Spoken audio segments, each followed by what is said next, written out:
نحمده ونصلي على رسوله الكريم اما بعد فقد قال الله تبارك وتعالى كما ورد في سورة التحريم اعوذ بالله من الشيطان الرجيم بسم الله الرحمن الرحيم ضرب الله مثلا للذين كفروا امرأة نوح وامرأة لوط كانتا تحت عبدين من عبادنا صالحين فخانتاهما فلم يغنيا عنهما من الله شيئا وقيل ادخلا النار مع الداخلين صدق الله العظيم رب اشرح لي صدري ويسر لي امري واحلل عقدة من لساني يفقهوا قولي اللهم ربنا الہمنا رشدنا واعذنا من شرور انفسنا اللهم ارنا الحق حقا وارزقنا اتباعه وارنا الباطل باطلا وارزقنا اجتنابه آمین یا رب العالمین۔ یہ سورہ تحریم کی 10ویں آیت ہے جو ابھی میں نے تلاوت کی ہے، اور یہ آیت مبارکہ بہت سے اعتبارات سے قرآن حکیم کی اہم ترین آیتوں میں شامل ہے۔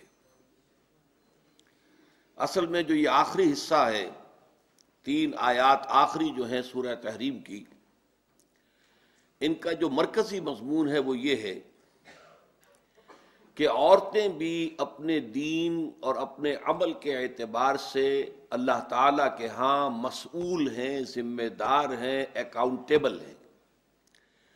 ان کی شخصیت آزاد شخصیت ہے، وہ شخصیت کے اعتبار سے مردوں کے تابع نہیں ہے۔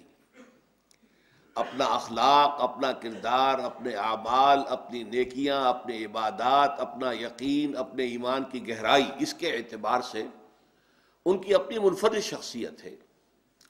اصل میں ہوتا یہ ہے عام طور پر، اور مسلمان معاشرے میں خاص طور پر یہ بات ہو جاتی ہے کہ خواتین یہ سمجھ بیٹھتی ہیں کہ جو اگر ہمارے مرد جو ہیں وہ دین کا کام کر رہے ہیں، محنت کر رہے ہیں، کوشش کر رہے ہیں، تو گویا کہ ہماری طرف سے بھی ادا ہو گیا، ہم پر کوئی ذمہ داری نہیں، یا یہ کہ دینی اعتبار سے ہم اپنے مردوں کے ہی تابع ہیں۔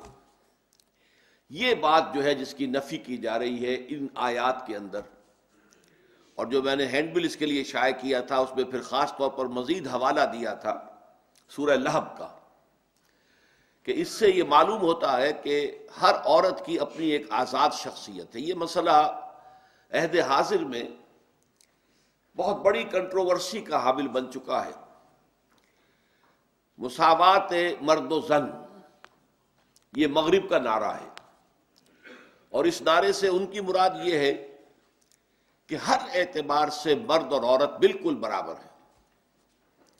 اسلام کا معاملہ اس میں یہ ہے کہ نہیں، انتظامی اعتبار سے جب ایک مرد شوہر ہو اور ایک عورت اس کی بیوی ہو تو وہ برابر نہیں ہے۔ البتہ انسانی سطح پر وہ برابر ہیں ایز ہیومن بینگز۔ ظاہر بات ہے کہ مرد بھی ہیومن بینگ ہے، عورت بھی ہیومن بینگ ہے، تو دونوں کا اس اعتبار سے کوئی فرق و تفاوت نہیں ہے۔ انسانیت کا شرف، انسانیت کی عزت، انسانیت کا مقام، اشرف المخلوقات ہونے کی حیثیت، یہ ساری چیزیں مشترک ہیں مردوں اور عورتوں کے درمیان، اس اعتبار سے قابل مساوات ہے۔ قرآن مجید میں 2 مقامات اس اعتبار سے بڑے اہم ہیں۔ سورہ آل عمران کا جو ہمارا درس تھا، جو کہ دوسرے حصے کا پہلا سبق تھا، اس کی آخری آیات، اس میں یاد ہوگا کہ ایک بڑی طویل دعا نقل ہوئی ہے اہل ایمان کی، جو 3 آیتوں سے بھی زائد پر پھیلی ہوئی ہے، اور اس دعا کے بعد اللہ تعالیٰ نے فوراً فرمایا فَاسْتَجَابَ لَهُمْ رَبُّهُمْ أَنِّي لَا أُضِيعُ عَمَلَ عَامِلٍ مِّنكُم مِّن ذَكَرٍ أَوْ أُنثَىٰ بَعْضُكُم مِّن بَعْضٍ۔ تو اللہ تعالیٰ نے اپنے ان اہل ایمان بندوں کی دعا کو قبول فرمایا، یہ فرماتے ہوئے کہ میں تم میں سے کسی بھی عمل کرنے والے کے عمل کو ضائع کرنے والا نہیں ہوں، خواہ وہ مرد ہو خواہ عورت، اور تم سب ایک دوسرے میں سے ہی ہو۔ یعنی مرد اور عورت میں یہ فرق و تفاوت تو نہیں ہے، ظاہر بات ہے کہ وہ بھی ہیومن بینگ ہے، یہ بھی ہیومن بینگ ہے۔ اچھا پھر یہ کہ ایک ہی باپ کے نطفے سے بیٹا بھی پیدا ہوتا ہے، بیٹی بھی پیدا ہوتی ہے، ایک ہی ماں کے رحم میں بیٹے نے بھی پرورش پائی ہے، بیٹی نے بھی پرورش پائی، بعضکم من بعض، تم ایک دوسرے میں سے ہو۔ اس اعتبار سے کوئی فرق و تفاوت نہیں ہے۔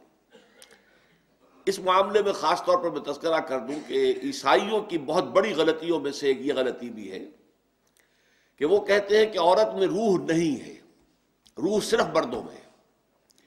یعنی وہ جو اصل شرافت ہے انسان کی، وَنَفَخْتُ فِيهِ مِن رُوحِي، جو حضرت آدم کے بارے میں فرمایا فَإِذَا سَوَّيْتُهُ وَنَفَخْتُ فِيهِ مِن رُوحِي، کہ جب میں اس کو بنا لوں، اس کی تخلیق مکمل کر لوں، اس کی ناک پلک سنوار دوں، نوک پلک، اور پھر اس میں اپنی روح میں سے پھونک دوں، تو یہ مقام صرف مرد کا ہے، عورت کا نہیں ہے۔ جیسے حیوانات میں جان ہے، روح نہیں ہے، اسی طرح عورتوں میں بھی جان تو ہے، life is something else, روح is something else, spirit is something else. Life and spirit are not the same thing. تو لائف تو حیوانات میں کیا، نباتات میں بھی ہے، اسی طریقے سے عورتوں میں بھی ہے، لیکن روح نہیں ہے۔ اسی لیے آپ دیکھتے ہیں کہ عیسائیت میں عورت کو مجسم شر قرار دیا گیا۔ ایو سے ایول کا لفظ بنا ہے، ایو حضرت حوا، اور ایول بدی، خرابی، برائی، شر۔ عورت گویا کہ مجسم شر ہے۔ یہیں سے ان کے ہاں پھر فلسفہ پیدا ہوا کہ شادی کرنا جو ہے گھٹیا کام ہے۔ اصل جو روحانی اعتبار سے بلند تر زندگی ان کی ہے، جو ساری عمر تجرد کی زندگی گزارے، شادی نہ کرے، یہ جنسی اختلاط سے اپنے آپ کو دور رکھے، اور گھر گھرستی کے چکر میں نہ پڑے۔ یہ ننے ہیں اور یہ جو ہیں یہ مجرد رہنے والی عورتیں ہیں، اور یہ تجرد کی زندگی گزارنے والے مرد ہیں۔ اگرچہ کہ فطرت سے جب لڑتے ہیں تو پھر فطرت اکثر و بیشتر پچھاڑ دیتی ہے انسان کو۔ پھر جو کچھ ہوتا ہے بالفعل وہ خود ان کے ہاں جو تاریخ مرتب ہوئی ہے، ہسٹری آف کرسچن موناسٹسزم، تو اس میں بتایا گیا ہے کہ اگرچہ راہب خانوں میں بظاہر کہنے کو تو راہب مرد اور راہب عورتیں رہتی تھیں، غیر شادی شدہ مرد، غیر شادی شدہ عورتیں، لیکن ان کے تہخانوں میں حرامی بچوں کے قبرستان آباد ہو جاتے تھے، اس لیے کہ فطرت ہے انسان کی، ایک تقاضا ہے اس کا، اس کی جبلت ہے، اس کی طبیعت ہے، اس کی سرشت ہے، اس کی خلقت ہے، اس کا تقاضا ہے، اس کو پورا ہونا چاہیے۔ بہرحال اسلام جو ہے شرف انسانیت کے اعتبار سے تو مساوی قرار دیتا، مرد اور عورت کو اس میں کوئی فرق نہیں، لیکن یہ ہے، اور اسی کے حوالے سے پھر یہ نتیجہ نکلتا ہے کہ وہ بھی رسپانسبل ہے۔ جیسے مرد ذمہ دار ہے، جواب دہ ہے، وہ اسی طرح عورت بھی اللہ کے سامنے جواب دہ ہے، ذمہ دار ہے، اکاؤنٹیبل ہے۔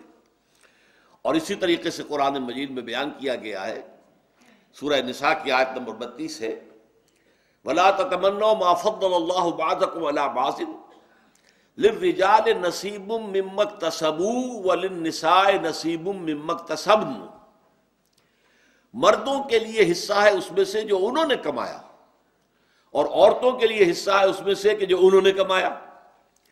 اس آیت سے بھی غلط استدلال کرتے ہیں جدید جو لوگ ہیں کہ یہ کمائی دیکھو، عورتوں کے لیے بھی کمائی کا لفظ آیا، گویا کہ وہ کام کر سکتی ہیں، کما سکتی ہیں۔ تو اگرچہ اصولی اعتبار سے اسلام نے کوئی رکاوٹ نہیں لگائی ہے، عورت تجارت کر سکتی ہے، عورت کوئی اور کام کر سکتی ہے، لیکن بالفعل اسلامی معاشرے میں عورت کا یہ فنکشن نہیں ہے۔ کمانا اور جو بھی معاش کی جد و جہد ہے، اس کا سارا بوجھ جو ہے اللہ تعالیٰ نے وہ مرد پر ڈالا ہے۔ عورت کا اور اس کی اولاد کا نان نفقہ جو ہے وہ مرد کے ذمہ ہے، شوہر اور باپ کے ذمہ ہے۔ لیکن یہاں اصل میں کسب سے مراد ہے نیکی یا بدی کا کمانا۔ قرآن مجید کی روح سے جہاں تک رزق کا تعلق ہے، معاش کا تعلق ہے، اس سے تو قرآن جو ہے وہ فضل کہتا ہے، یہ اللہ کا فضل ہے۔ وَابْتَغُوا مِن فَضْلِهِ فَإِذَا قُضِيَتِ الصَّلَاةُ فَانتَشِرُوا فِي الْأَرْضِ وَابْتَغُوا مِن فَضْلِ اللَّهِ وَاذْكُرُوا اللَّهَ كَثِيرًا لَعَلَّكُمْ تُفْلِحُونَ، جب جمعے کی نماز ادا ہو جائے تو پھر تم زمین میں منتشر ہو جاؤ اور اللہ کا رزق تلاش کرو، اللہ کا فضل تلاش کرو۔ تو وہ تو فضل ہے، قسم نہیں ہے۔ اپنی کمائی نہ سمجھو، جو کچھ مل جائے، محنت تم کرو گے، جدوجہد تم کرو گے، ہل تم چلاؤ گے، بیج تم ڈالو گے، کھیتی کو پانی تم دو گے، سینچو گے تم، لیکن جو فصل مل جائے اسے اللہ کا فضل سمجھنا، اسے یہ نہ سمجھنا کہ تمہاری محنت کا ثمرہ ہے۔ تو تو اس اعتبار سے کسب کا لفظ قرآن مجید میں جو آتا ہے وہ نیکی اور بدی کی کمائی ہے.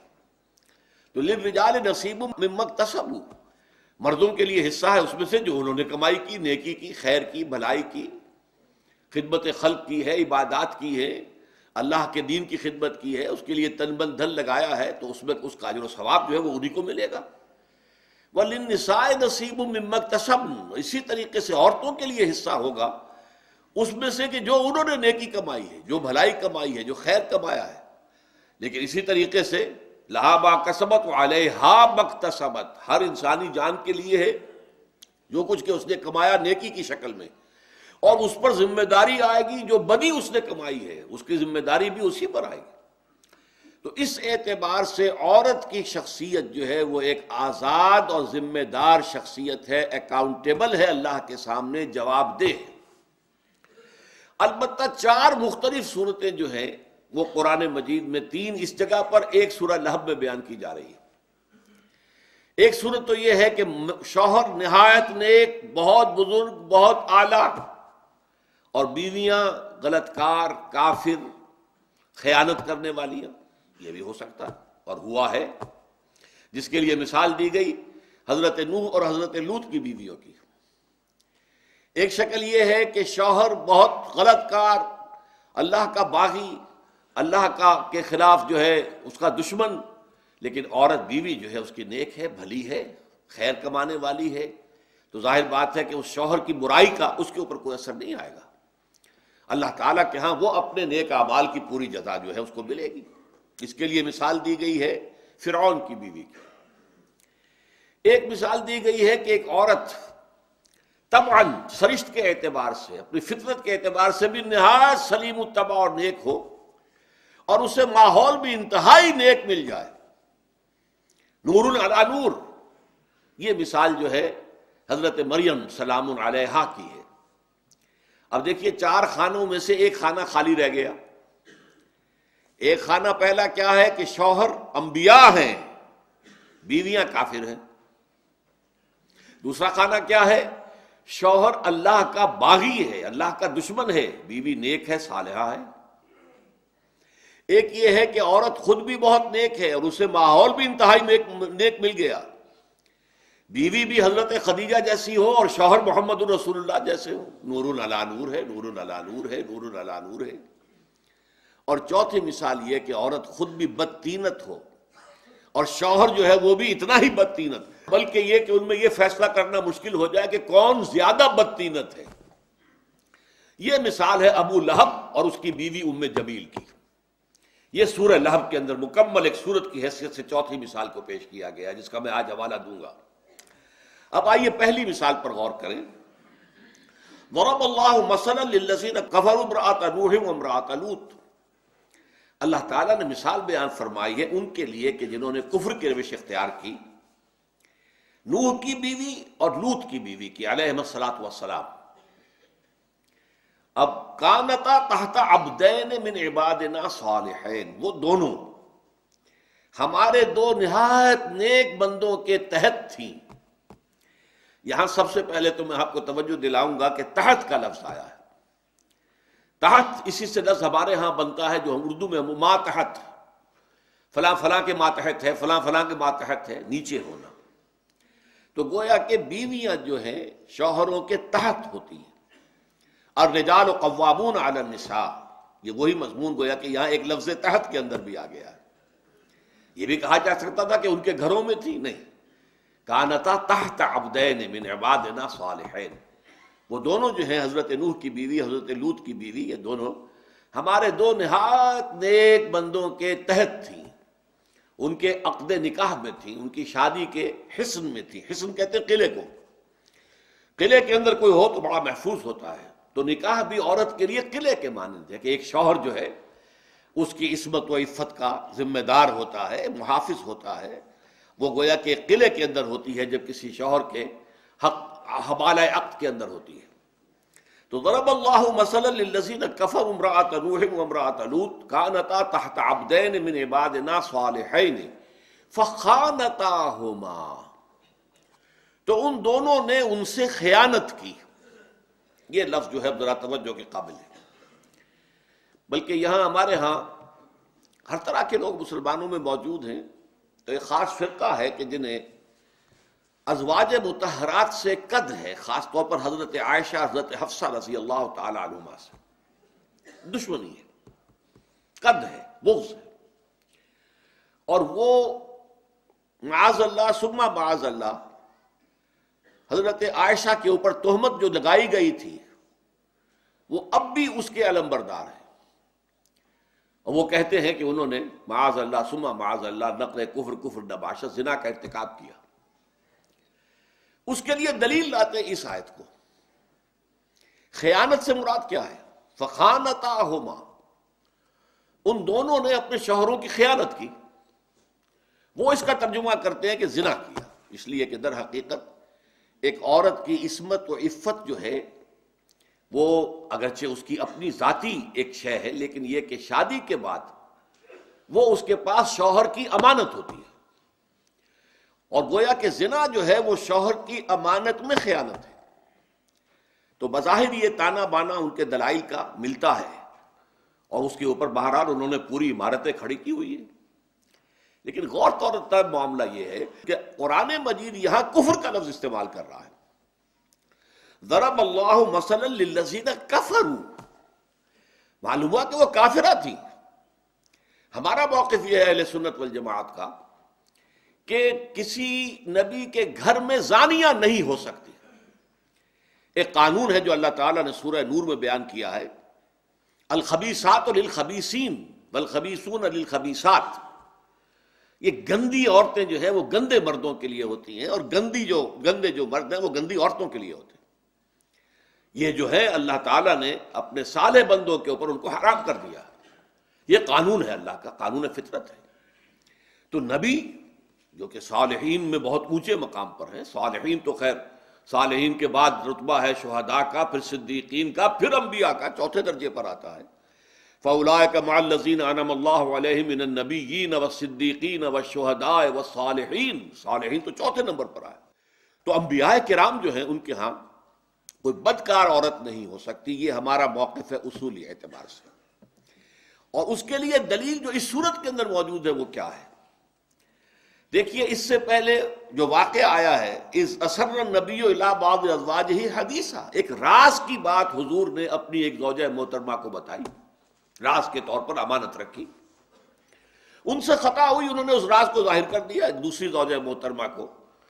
غالباً حضرت عائشہ سے وہ بات کہی گئی تھی اور حضرت حفصہ سے انہوں نے بیان کر دی، اس پر پکڑ آ گئی، اور پکڑ شدید آئی ہے، اس میں کوئی شک نہیں، ہم پڑھ چکے ہیں وہ آیات کہ ان تتوبا الی اللہ فقد صغت قلوبکما وان تظاہرا علیہ فإن اللہ هو مولاہ وجبریل وصالح المؤمنین والملائکۃ بعد ذلک ظہیر، بڑا سخت انداز ہے، لیکن ساتھ واضح کر دیا وہ خیانت کیا تھی۔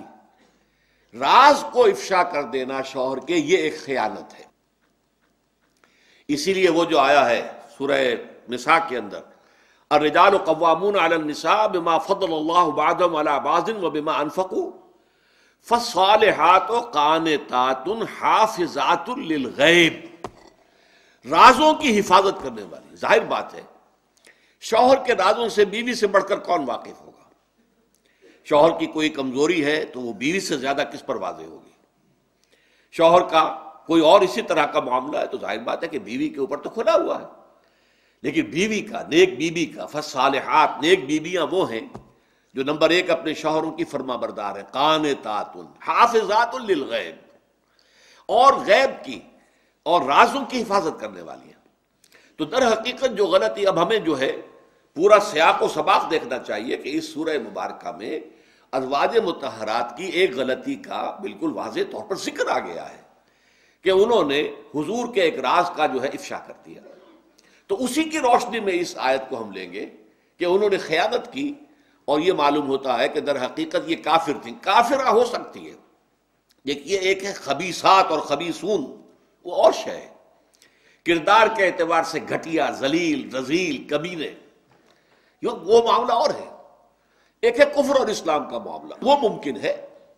تو یہاں معاملہ جو ہے کافروں کو، گویا کہ ان کی بیویاں کافر رہیں، حضرت نوح پر ایمان نہیں لائی ان کی بیوی، حضرت لوط پر ایمان نہیں لائی ان کی بیوی، اور وہ کافروں میں رہیں، اور ظاہر بات ہے کہ پھر حضرت نوح علیہ السلام کے راز، ان کی باتیں جو ہیں ان کی بیوی اپنی قوم تک پہنچا دیتی تھی، اور حضرت لوط علیہ السلام کی بات بھی ان کی بیوی جو ہے اپنی قوم تک پہنچا دیتی تھی۔ بلکہ بعض روایات سے معلوم ہوتا ہے کہ حضرت لوط کے پاس جب وہ دو فرشتے، دو نہایت حسین نوجوان لڑکوں کی شکل میں آئے تھے، تو ان کی بیوی ہی نے اپنے قوم کے سرداروں کو متوجہ کیا تھا اور مطلع کیا تھا کہ تمہارے لیے بڑا عمدہ جو ہے شکار آیا ہوا ہے، آؤ، اور یہ اسی کا فعل تھا۔ اس اعتبار سے اب اس کی تعریف جو ہے وہ یہ ہوگی کہ جنہوں نے خیانت کی، یعنی جنہوں نے اپنے شوہر کے رازوں کو اپنے کافر ہم قوم لوگوں تک پہنچایا۔ ضرب اللہ مثلا للذین کفروا امرأۃ نوح وامرأۃ لوط کانتا تحت عبدین من عبادنا صالحین فخانتاہما، یہ خیانت ان کے رازوں کی خیانت ہے۔ فلم یغنیا عنہما من اللہ شیئا، تو پھر وہ دونوں ہمارے بندے رسول تھے، نبی تھے، لیکن کچھ نہ بچا سکے ہماری پکڑ سے اپنی بیویوں کو۔ جب پکڑ آئی ہے، جب عذاب آیا ہے، تو قرآن مجید میں کتنے مقامات پر ہم نے پڑھا کہ فرشتوں نے کہہ دیا تھا حضرت لوط سے کہ آپ کے اہل و عیال نکل جائیں جلد از جلد یہاں سے، صبح قریب ہے، الیس صبح میں قریب، اور صبح کے وقت ان پر عذاب آ جانا ہے، نکل جائیں جلدی سے۔ لیکن آپ کی بیوی نہیں جائے گی ساتھ، وہ بیوی کافرہ ہے، وہ اپنے ان کفار قوم ہم قوم کے ساتھ وہ بھی برباد ہوگی، تباہ ہوگی، ہلاک ہوگی۔ یہی معاملہ معلوم ہوتا ہے کہ حضرت نوح کی بیوی کے ساتھ ہوا، لیکن وہ بیوی جو ان کے ساتھ بچ کر کشتی میں گئی ہے وہ مومنہ تھی، جس کے بطن سے پھر وہ تین بیٹے حضرت سام، حضرت حام، حضرت یافس، جن سے کہ پھر نسل انسانی آگے بڑھی ہے اور چلی ہے۔ وہ دوسری بیوی سوار ہی نہیں ہوئی اس کشتی کے اندر، جیسے کہ ان کا کافر بیٹا سوار نہیں ہوا، جس کے بارے میں کہا بھی انہوں نے یا بنی ارکب معنا ولا تکن مع الکافرین۔ جب وہ سیلاب آ رہا تھا اور پہاڑ جیسی جو ہے وہ موجیں اٹھ رہی تھی، تو حضرت نوح نے اپنے اس بیٹے سے کہا تھا، کنعان اس کا نام تھا، کہ بیٹے ہمارے پاس آ جاؤ، اب بھی ایمان لے آؤ، کشتی میں سوار ہو جاؤ۔ اس نے یہ کہا تھا، ساوی الی جبل یعصمنی من الماء، میں عنقریب اس پہاڑ پہ چڑھ جاؤں گا، وہ مجھے پانی سے بچا لے گا۔ تو ایک کافر بیٹا بھی ہلاک ہوا، اور ایک اسی کی ماں جو کافرہ تھی وہ بھی ہلاک ہوئی۔ البتہ جو مومنہ تھی وہ ان کے ساتھ بچی ہے، اور وہ اس کے ساتھ کشتی سے پھر اترے ہیں، اور ان کے تین جو بیٹے ہیں ان سے جو ہے نسل انسانی آگے چلی ہے۔ اب یہاں پہ خاص طور پر نوٹ کیجئے کہ انسانوں میں بلند ترین مقام ہے انبیاء اور رسول کا، لیکن وہ بھی کافروں کو نہیں بچا سکتے اللہ کے عذاب سے۔ حالانکہ اب کافروں میں اس سے زیادہ نزدیکی کون ہوگا؟ بیوی، بیوی سے قریبی کون ہوگا؟ بہرحال ایک زندگی اس کے ساتھ گزاری ہے، تعلق اس کے ساتھ رہا ہے، لیکن یہ کہ وہ کام نہ آ سکے، کچھ بھی نہ بچا سکے اللہ کے عذاب سے۔ یہی ہے وہ حدیث جو میں نے آپ کو سنائی تھی اسی سورہ مبارکہ کے ابتدائی درس میں، کہ حضور اپنے ہاں کی خواتین کو لے کر بیٹھا کرتے تھے اور ایک ایک کا نام لے کر کہتے تھے، یا فاطمہ بنت محمد انقذی نفسک من النار فإنی لا املک لک من اللہ شیئا، اے فاطمہ، محمد کی لخت جگر صلی اللہ علیہ وسلم رضی اللہ تعالی عنہ، اے فاطمہ، محمد کی جگر کا ٹکڑا، اپنے آپ کو آگ سے بچانے کی فکر کرو، اس لیے کہ اللہ کے ہاں تمہارے بارے میں مجھے کوئی اختیار حاصل نہیں ہوگا۔ تمہارا اپنا ایمان، تمہارا اپنا عمل صالح ہوگا تو وہاں بچت ہوگی، بچاؤ ہوگا، نجات ہوگی، فوز و فلاح ملے گی، ورنہ نہیں۔ یا صفیۃ عمۃ رسول اللہ انقذی نفسک من النار فإنی لا املک لک من اللہ شیئا، اے صفیہ، اللہ کے رسول کی پھوپھی، بچاؤ اپنے آپ کو، نکالو اپنے آپ کو آگ سے، جہنم کی آگ سے بچاؤ، اس لیے کہ میں قیامت کے دن اللہ کے ہاں تمہارے کام نہیں آ سکوں گا۔ تمہارا اپنا عمل ہوگا، تمہاری اپنی نیکی ہوگی، تمہارے اپنے اعمال ہوں گے، تمہارا اپنا ایمان ہوگا۔ تو یہاں بھی نوٹ کر لیجئے، فَلَمْ يُغْنِيَا عَنْهُمَا مِنَ اللَّهِ شَيْئًا، یہ ماضی کا صیغہ جو استعمال ہو رہا ہے، در حقیقت یہ سمجھ لیجئے قرآن مجید کا اسلوب ہے کہ مستقبل کی وہ چیزیں جو حتمی یقینی ہیں، جو لازماً وقوع پذیر ہونی ہیں، تو عربی زبان میں حتمیت کے لیے، یقینیت کے لیے ماضی کا صیغہ استعمال ہوتا ہے، جیسے کہ یہ کہہ دیا گیا، ہو گیا، اگرچہ یہ ہونا ہے ابھی، وَقِيلَ ادْخُلُوا النَّارَ مَعَ الدَّاخِلِينَ، کہہ دیا گیا، کہ داخل ہو جاؤ آگ میں داخل ہونے والوں کے ساتھ، یعنی رسولوں کی بیویوں کو ان کے تعلق، ان کے شوہروں کا تعلق جو ہے بچا نہیں سکے گا اللہ تعالیٰ کے عذاب سے۔